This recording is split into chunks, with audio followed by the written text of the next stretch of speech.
So, since Inktober is coming up, I thought it would be the perfect opportunity to discuss some of the pros and cons of using different types of ink in your illustration work.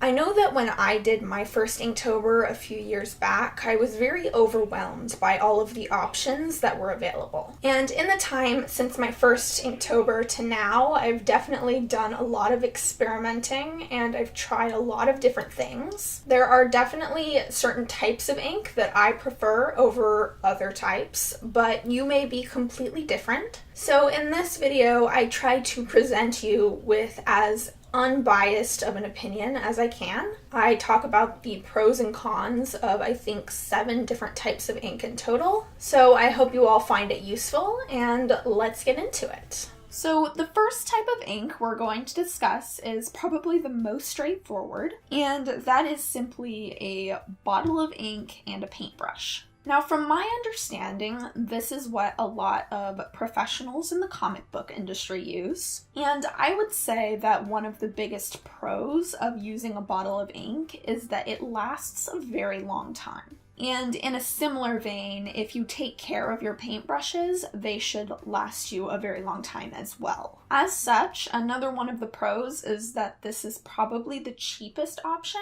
although it is a more expensive initial investment. Now, for me, it took a little bit of experimenting to figure out what paintbrush to use. One of the first paintbrushes that I tried was this #1 Winsor & Newton Cotman brush, and this is a round brush. And as you can see, it has a fairly thin tip, but I found that I couldn't get as precise of details as I wanted. After that, I invested in this brush, and this is a 10/0 Princeton brush, and this is a short liner, and I like this one a lot more, but something to keep in mind is I do prefer very, very thin lines.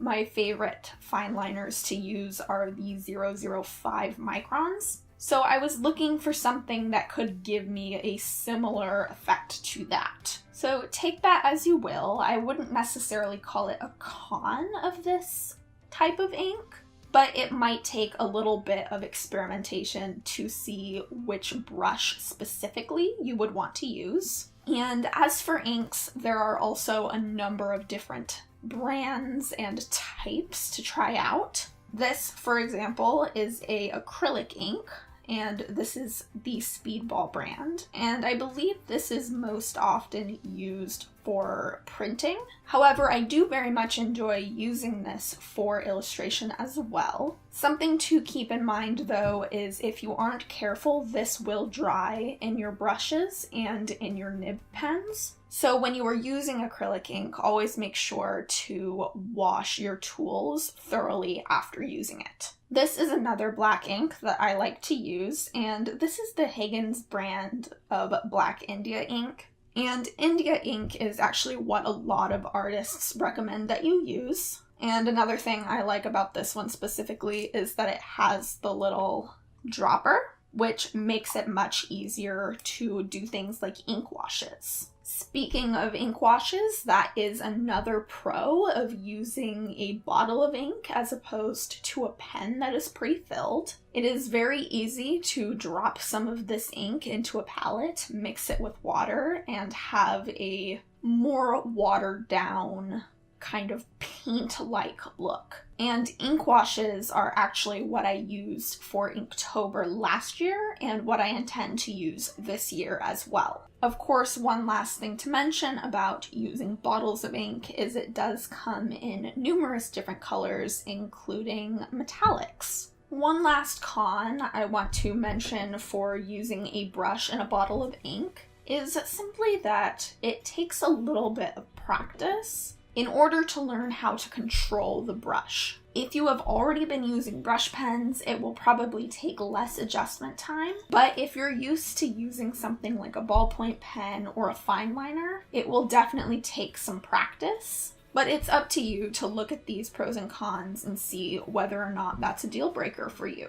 Now, the next type of pen I want to talk about are dip pens / fountain pens. Now, when you're using something like a dip pen, which is what this is, it will typically come with multiple different nibs, which allows you to decide which type of tip you want to use. This gives you a bit more variety for the amount of money you spent on the pen, as a lot of pens that come with their nibs built in don't have a lot of variance. As such, a dip pen is very similar to a brush and a bottle of ink in terms of cost effectiveness.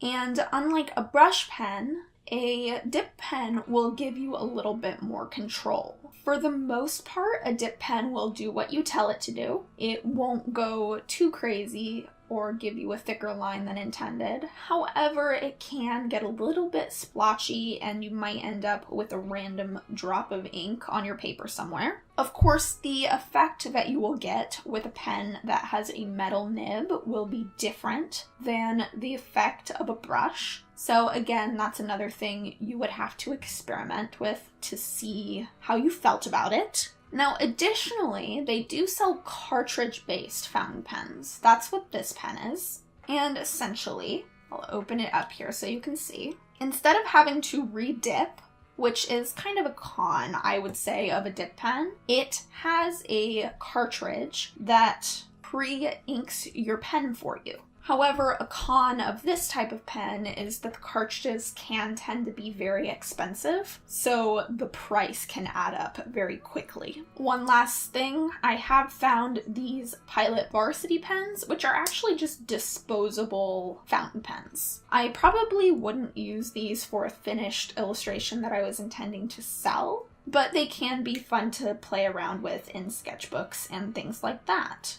One last thing to note about dip pens / fountain pens is that they sound very, very scratchy. And for me, that's a con. They really grate on my nerves and it makes me feel very on edge. Some people like the sound, some people don't like the sound. But for me, if I put headphones in, I'm fine, but I can't use these types of pens if I can hear them. That's more a little personal note than anything else, but if you are sensitive to sound and things that sound very scratchy, unless you're willing to do something like put in headphones, these might not be the pens for you. Now I want to move on to something that's a little more commonplace, and that is actually ballpoint pens. One of the pros is that they are obviously very easily accessible. You probably already have a ton just lying around your house. You also get a lot of control with a ballpoint pen. They're not very splotchy and they don't do things that you don't want them to normally. They are also very, very inexpensive. You can often get an entire pack of ballpoint pens for the same price as one of the other pens. Now, of course, one of the cons with these types of pens is that they are not usually artist quality. This means that they will often fade over time and aren't really meant to stand up over extended periods. They also have the potential to dig into the paper. So you might be working in a sketchbook and when you turn the page, you'll see the reverse impression of them, which you don't always get with other types of pens. Now this pen is actually a hybrid Technica Pentel pen, and I wouldn't necessarily call this a ballpoint in the same sense, but it's kind of a little fine rollerball type pen, and this is artist quality. And it is a pen that has a very, very thin line, and it's almost like a gel pen. I didn't really know what category to put this in, so I put it in this one. So if you're looking for something that is in a similar style to a ballpoint pen, but is more artist quality, you might want to look into something like this. However, because they are artist quality, they do tend to be more expensive as a result. And overall, I do think that ballpoint pens are good for sketchbooks and for just kind of playing around, but I would not use them for a finished piece. Now we are going to move into Fineliners. And I would say the ones I probably hear about most often are microns, but there are definitely different brands. I have this Microperm Sakura pen.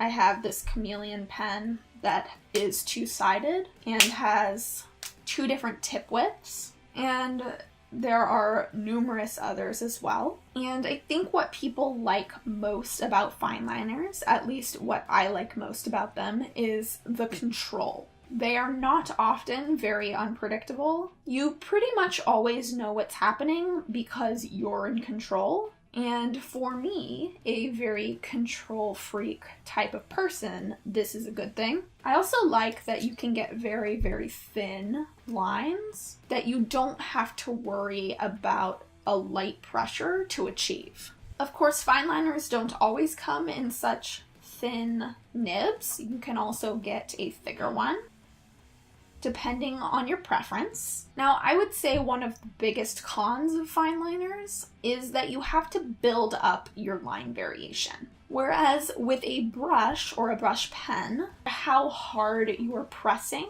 creates the thickness of the line. In the case of Fineliners, the thickness of the line depends on the width of the pen. Building up line variation can often take a while, and it is definitely not a time saver by any means. Another con with these types of pens is that not only are they very expensive, but if you're a heavy-handed person when it comes to drawing like I am, it is very easy to wear down the nibs, especially on the thinner pens like the 005. I often have to replace these pens before the ink is actually gone, just because I destroy them from how hard I'm pressing. And that can get very, very pricey. Now, next I want to talk about brush pens. And I have a few examples here. For example, this is a sepia-toned brush pen. And the main thing to keep in mind about brush pens is they are trying to imitate the feeling of a brush and ink. This is the Pentel Pocket Brush pen, which you have probably seen around YouTube as a lot of people use it. This is a Copic brush pen. Now, one of the pros of brush pens is that all of your line variation is in one pen. The line gets thicker depending upon how hard you press, and it eliminates the need to buy multiple sizes of pens, as is often the case when you have something like a fine liner. Now, with these brush pens, because the brushes are actually made of bristles, you don't have to worry about wear and tear on the tips of the brush. It's not like a fine liner where you can wear away at the tip. They stand up to a lot of use. However, with this brush pen, this Prismacolor brush pen, it is a foam tip as opposed to bristles, and because of this, it does wear down over time. However, as this brush is not intended to be refilled, it shouldn't be too much of a hassle if the brush end kind of wears down a bit and the ink is running out. I would say that the cons of brush pens like these are very similar to the cons of a cartridge-based fountain pen, in that cartridges can be very pricey and don't always last as long as you would like for them to. And it is also very similar to a brush and a bottle of ink in the fact that it takes a little bit of time to get used to. Now, the last type of black pen that I want to talk about are these hard nib brush pens. I don't know if that's what they're really called, but I don't really have a better term for them. However, essentially what it is a brush pen that does have a kind of firm, hard tip, so that you have to press pretty hard to get line variation, but you can vary your lines using only the one pen. The main pro with these types of hard nib brush pens are that they don't take very much practice to get used to at all. There is a lot of pressure variation, but you have control of it. You don't have to worry about using the lightest pressure ever to get a very thin line because they have a firm tip. So you really have to think about making a thicker line. Here is another one with a even smaller nib. And I would say that one of their main cons is that even though they have some pressure sensitivity, there sometimes isn't as much variation as there would be with a flat out brush pen. Also, in my experience, I have found that the nibs can wear down over time. However, as of right now, I have not found a refillable cartridge-based pen that has a nib like this. And so it doesn't particularly bother me since the ink is pretty much gone by the time the nib goes. And as one last little bonus section, I want to talk about white gel pens. Both of these you may have seen before, but they are the two best ones I've found that work for me. And this is the Uniball Signo pen, broad, and the Sakura Jelly Roll. This Jelly Roll pen has a finer tip than the Signo, but both work very well, I have found, for adding little highlights and details to finished pieces. So I hope you all enjoyed this video and that you learned something or it was useful to you in some way. I have definitely done a lot of experimenting with different types of pens over the years, and there are some that I prefer, whereas other people prefer different types. So even though I went over some of the pros and cons here, sometimes the best way of figuring out what will work for you is simply trying it. So thank you all so much for watching. You can subscribe to see more videos like this, or very different from this in the future, and I will see you guys next time. Bye.